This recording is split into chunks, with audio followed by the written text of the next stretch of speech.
Dieu. Que Dieu vous bénisse, que Dieu soit avec vous. Merci, nous sommes ensemble avec vous. C'est le prophète Isaac Maël. Je parle par rapport au retour du Seigneur Jésus-Christ. Nous sommes déjà au temps de la fin et le Seigneur m'a dit il faut toujours avertir à mon peuple pour que ce peuple-là ait la vie. Parce que celui qui donne la vie, c'est le Seigneur Jésus-Christ. Nous devons se préparer en tant qu'épouse de Christ. Il y a la distraction dans le monde. Nous voyons que le monde touche à sa fin. Mais il y a des gens qui disent que je suis encore jeune, je peux faire toutes choses selon ce que je veux, alors que la Bible déclare jeune homme, réside-toi dans ta jeunesse. Mais ça, ce n'est qu'un jour, tu seras jugé. Celui qui va venir pour juger le monde, c'est lui-même, le Seigneur Jésus-Christ.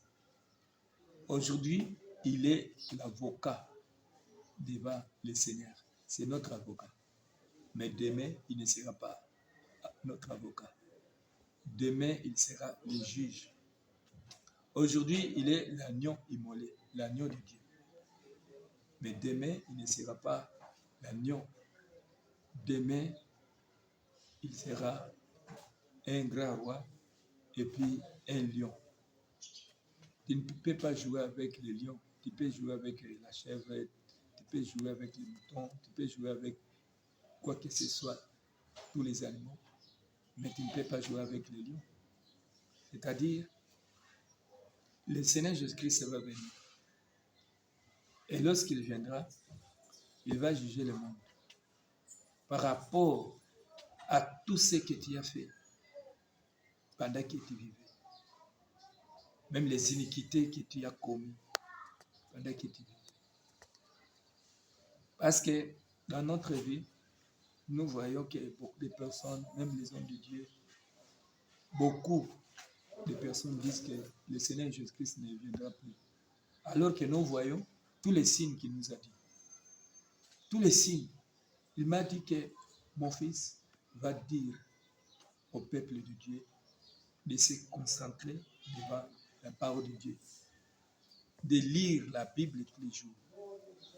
Parce qu'il y aura un moment que Dieu va enlever son épouse, qui est l'Église.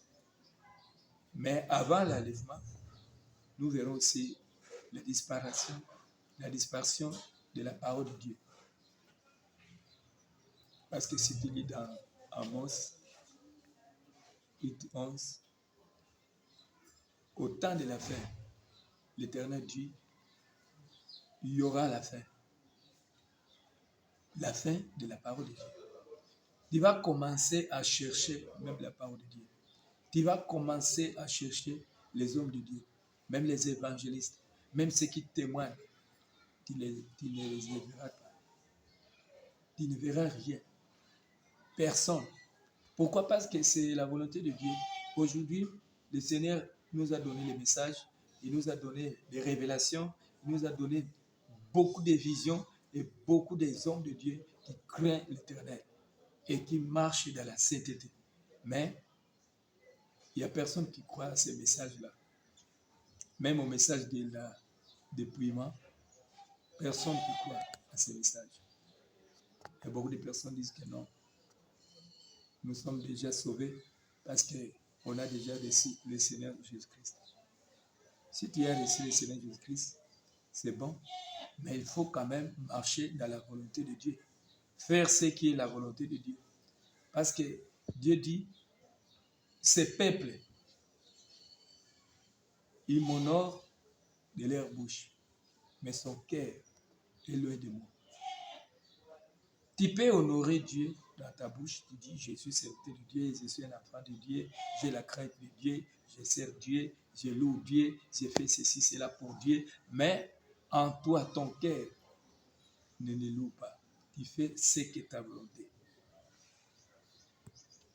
Tu fais selon ta volonté. Alors que nous sommes déjà à la fin. le Seigneur m'a dit, nous devons toujours avertir les peuples de Dieu par rapport au moment où nous sommes. Beaucoup de personnes ne lisent pas même la Bible, alors que le Seigneur m'avait montré que, comme vous êtes là, il y aura un moment où l'esprit de l'égarement viendra. Parce qu'aujourd'hui, moi, j'ai envoyé mes serviteurs, mes servantes pour avertir le monde. Mais le monde ne croit pas à ces messages. Et beaucoup de personnes disent que non, ce n'est pas des choses qui peuvent édifier les gens. Ce sont des choses de fabrication.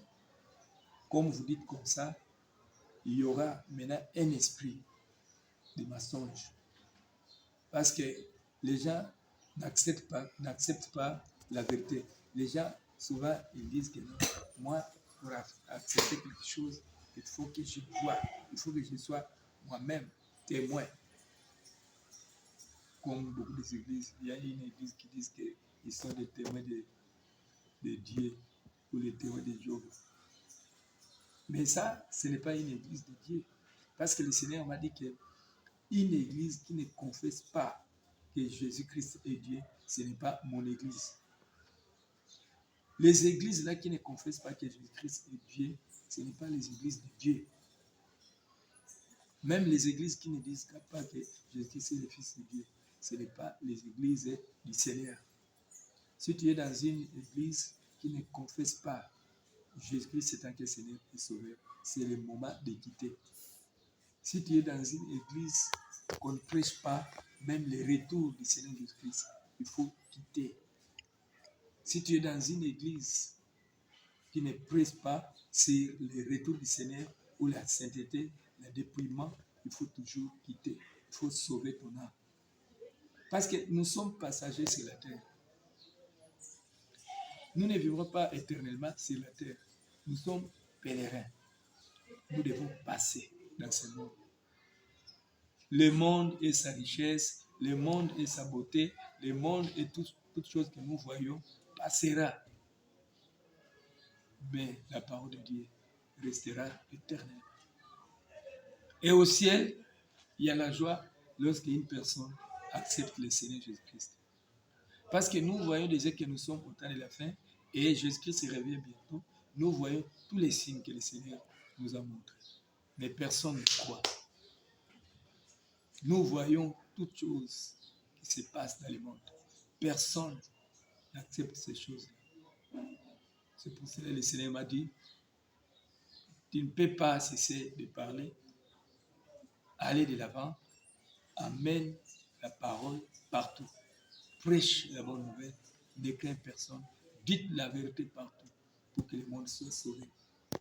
Et celui qui croira sera sauvé. Si tu ne crois pas aux enseignements du temps de la fin, tu ne crois pas aux enseignements de la délivrance de Dieu, tu ne seras pas sauvé et tu ne seras pas enlevé. Et même ceux qui sont dans la vie de maquillage, dans la vie de copinage, dans une vie de débauche, tu ne peux pas être sauvé. Il faut sauver ta vie maintenant. Là. Il faut enlever les mèches, il faut enlever les trucs là que tu portes, ce qu'on appelle les hauts talons et des rouges à lèvres. Cela t'amènera en enfer. Un enfant de Dieu ou une fille qui craint Dieu, il ne peut pas porter même les pantalons, même les culottes là, ou des collants, parce que tu es devant le Seigneur. Lorsque tu vas dans l'église pour écouter la parole de Dieu ou pour servir Dieu, il faut s'habiller décemment. Il faut vraiment se revêtir selon la volonté de Dieu. Que le Seigneur nous sauve. Garde ton âme, parce qu'il y a l'effet qui est là, l'effet de l'enfer. Et si tu rates le ciel, tu ne rateras pas l'enfer. L'enfer est là pour tous les peuples de Dieu qui ne comprennent pas la parole de Dieu jusqu'à présent. Nous devons toujours craindre Dieu. Marche dans la sainteté. Ne crains aucun pasteur ni homme de Dieu. Crains seulement Dieu. C'est Dieu qui voit partout. Dieu voit partout. Que le Seigneur nous aide. C'était à vous, les prophètes Isaac Naël. Nous sommes un ministère qui prie pour les gens.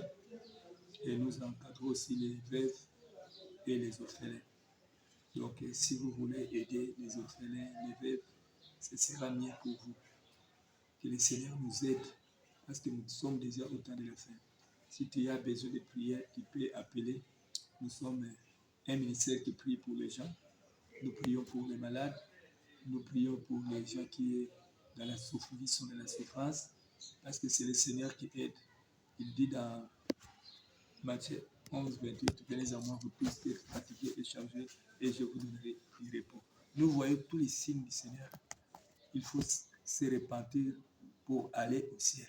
Il faut évangéliser. Beaucoup des églises n'évangélisent pas. Beaucoup des hommes de Dieu ne veulent pas évangéliser. Beaucoup des hommes de Dieu ne veulent pas prêcher la bonne parole au peuple de Dieu. Parce que Dieu m'a dit, beaucoup de mon peuple sont déjà détruits. Il y a l'ignorance partout. Oui, si tu veux appeler, mon numéro est là. Plus 243 89 98 063 23. Plus 243 89 98 063 23. Nous voulons prier pour vous. Que le Seigneur vous aide parce que nous sommes déjà à la fin. Merci pour mon frère au Gabon qui m'a appelé par rapport au message de Dieu. Tu dis que le Seigneur t'a fait grâce parce que tu as écouté les messages. Le Seigneur t'a sauvé. Tu étais égaré. Merci, que Dieu soit loué pour ton retour dans la bergerie. Merci Père éternel, merci pour ta grâce, merci pour ta présence. Tu es omniscient, omniprésent. Tu es le Dieu tout-puissant. Père, je prie pour ton peuple, Seigneur. Beaucoup de ton peuple sont détruits, Père éternel, à cause de nous, les hommes de Dieu, à cause de ce que le peuple de Dieu est en train de faire. Beaucoup de païens ne veulent pas se repentir. Père éternel, aie pitié de nous, Seigneur. Pardonne nos iniquités. Pardonne-nous, Père, ton peuple, Seigneur.